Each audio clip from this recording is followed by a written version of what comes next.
네, 박근혜 정부가 강력하게 추진하고 있는 노동시장 구조개혁을 두고 여야가 충돌하고 있는 양상인데요.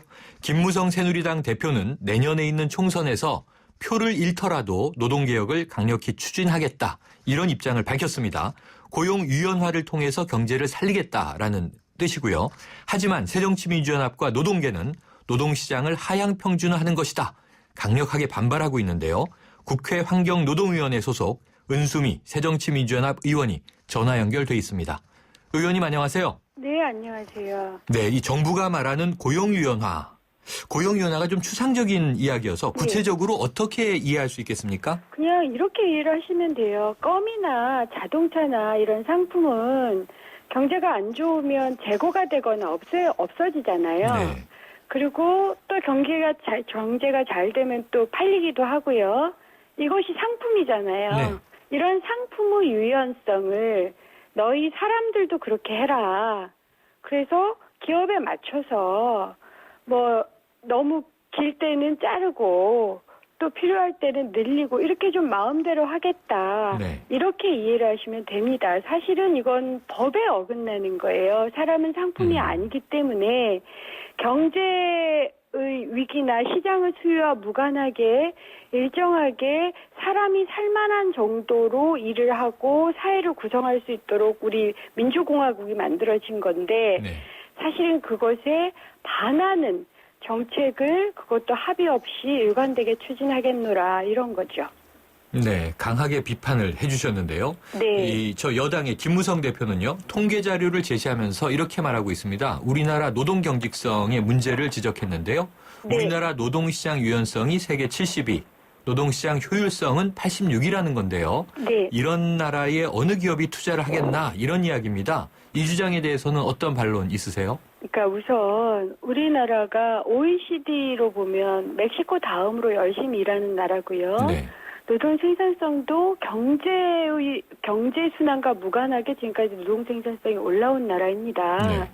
그래서 지금 경제 12국, 11국 되고 있고요. 네.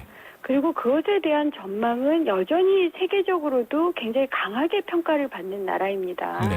그럼에도 불구하고 정부 여당이 예를 들어서 굉장히 기업 친화적이거나 이런 통계만을 가져와서 말씀을 하시는 거예요. 그래서 우리가 항상 좀 중립적인 통계지 OECD 정도의 통계를 가져와서 얘기를 하셔라. OECD 통계에 따르면 우리나라가 고용 경직성이 결코 높은 나라가 아니고 생산성도 굉장히 좋은 나라인데 네. 껄핏하면 그렇게 예를 들어서 IMF라든가 굉장히 기업 친화적인 통계를 가져와서 국민에게 장난을 치면 안 됩니다. 이런 거예요. 저도 통계를 많이 다루는 사람이라서 네. 예를 들어서 통계하고 우리가 느끼는 느낌이 달라요. 우리는 굉장히 고용이 유연하고 내가 잘 잘려 이렇게 생각을 하는데 통계는 그렇지 않다. 고 하면 통계가 잘못됐을까요? 우리 사람들의 경험이 잘못됐을까요? 통계가 잘못된 거예요. 예, 의원님. 그런데요, 이 새누리당이 지금 경제가 좀 위기로 가고 있는 것은 맞지 않습니까? 저성장이라든가 일자리 부족의 늪에 이제 빠지고 있는 것으로 보여지는데요. 네네. 네, 새누리당은 이 개혁에 성공하지 못하면 네. 이게 저성장으로 빠져들게 된다.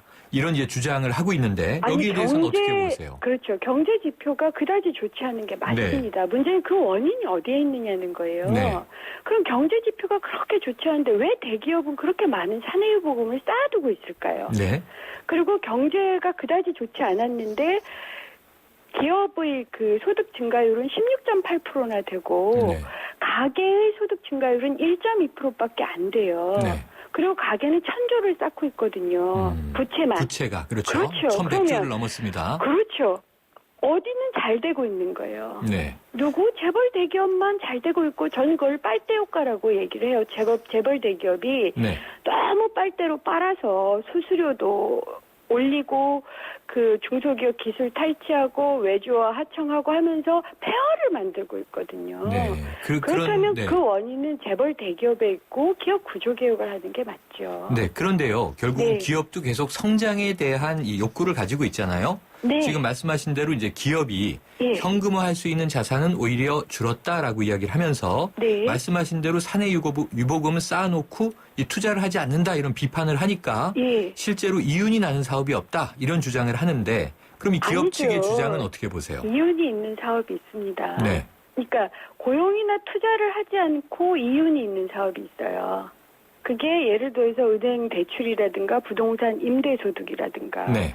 그래서 예를 들어서 현대정몽구 회장이 지난번에 10조 5,500억 투자해가지고 자기 돈 단위예요. 네. 부지 사잖아요. 네, 한국전력 부지 매입 그렇죠. 말씀하시는 그러면 거죠? 그것 네. 가지고 임대료 거기에 금융대출까지 받습니다. 네. 대출 그러니까 이렇게 하고 있어요. 그것이 훨씬 더 이익이 있다라고 보는 거예요. 그러니까 우리가 기업은 당연히 고용하고 생산성 투자를 할 거다라고 생각하지 마세요.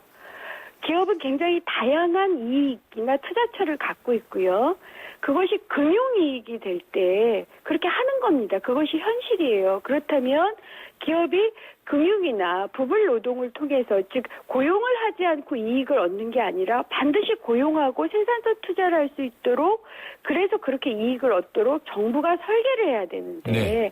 정부가 그걸 방치를 하고 있고 심지어는 더 심각하게 만들고 있는 거죠. 네, 그렇다면요, 의원님. 지금 네. 저성장 이야기가 나왔으니까요. 네.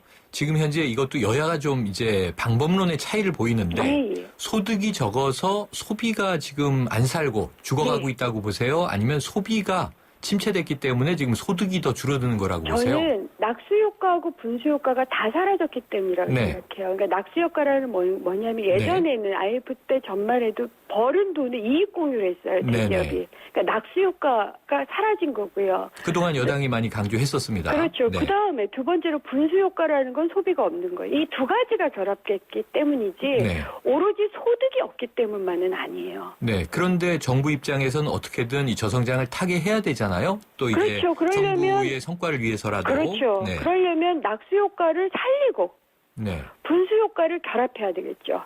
위에서부터 물이 아래로 떨어지게 하고 그 떨어진 물을 분수 효과, 즉 최저임금을 올린다든가 소득을 올리는 방식으로 결합시키는 것. 그래서 네. 제가 항상 기업 구조 개혁을 해서 낙수 효과를 회복시키고 그의 기초에서 최저임금을 올리는 분수 효과를 결합시키는 것이 핵심이다.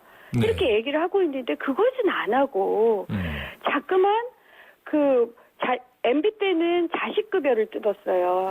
왜 신입사원 급여 높다고 이 신입사원 임금 삭감한 거 기억하실지 네네. 몰라요. 그런데 이번에 박근혜 정부 때 이번에는 아버지 임금을 뜯겠다는 거거든요. 네.